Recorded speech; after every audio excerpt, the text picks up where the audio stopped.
जंगल की गहराइयों में एक समय का जिक्र है जब एक शक्तिशाली शेर, जिसे सभी जानवर राजा के नाम से जानते थे, अपने साम्राज्य पर राज कर रहा था। उसकी मांसल काया, सुनहरे फर और गहरी आंखों में एक अद्भुत तेज था जो उसे जंगल का सबसे प्रभावशाली प्राणी बनाता था। राजा शेर का नाम सिंहराज था और उसके शासनकाल में जंगल में शांति और समृद्धि का माहौल था। सभी जानवर उसकी बुद्धिमत्ता और न्यायप्रियता के कायल थे। सिंहराज का साम्राज्य केवल उसकी ताकत पर नहीं, बल्कि उसकी समझदारी और दयालुता पर भी आधारित था।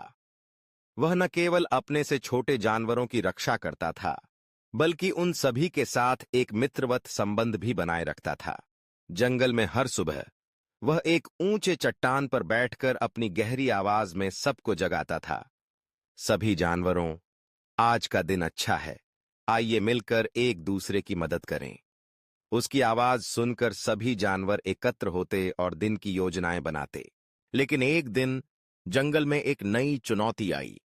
एक चालाक लोमड़ी, जिसे चतुर के नाम से जाना जाता था, ने जंगल में प्रवेश किया। उसने अपने चतुराई से जानवरों के बीच फूट डालने की योजना बनाई। चतुर ने धीरे धीरे जानवरों में यह भेद पैदा करना शुरू किया कि सिंहराज केवल शेरों का पक्षधर है और बाकी जानवरों की परवाह नहीं करता। उसकी बातें सुनकर कुछ जानवरों में संदेह पैदा होने लगा।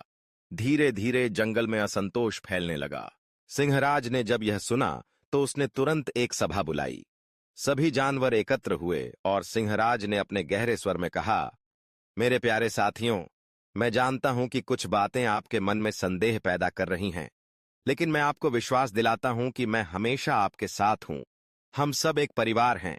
उसकी बातें सुनकर कुछ जानवरों को फिर से विश्वास हुआ, लेकिन चतुर की चालाकी ने कुछ को प्रभावित किया। चतुर ने फिर से एक योजना बनाई। उसने एक झूठी कहानी फैलाई कि सिंहराज ने एक छोटे हिरण को शिकार किया है, जबकि वास्तव में वह हिरण खुद बीमार था। इस झूठ ने जंगल में एक बार फिर हलचल मचा दी। जानवरों ने सिंहराज के खिलाफ एकजुट होना शुरू कर दिया।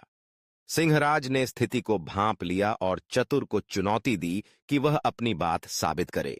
चतुर ने खुद को बचाने के लिए और भी झूठे सबूत पेश किए, लेकिन सिंहराज ने धैर्य रखा। आखिरकार सिंहराज ने एक साहसी योजना बनाई। उसने सभी जानवरों को एकत्र किया और चतुर को आमंत्रित किया।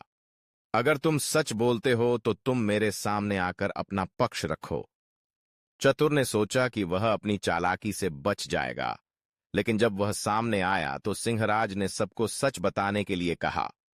चतुर के झूठ खुलने लगे और सभी जानवर समझ गए कि उन्होंने किस पर विश्वास किया था।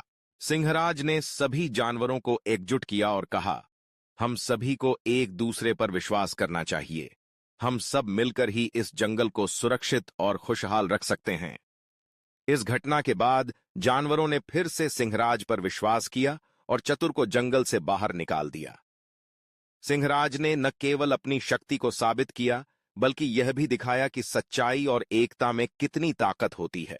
इस प्रकार जंगल में फिर से शांति स्थापित हुई और सिंहराज ने सभी जानवरों को यह सिखाया कि सच्चे राजा का धर्म केवल राज करना नहीं, बल्कि अपने प्रजाजनों की रक्षा करना और उन्हें एकजुट रखना है।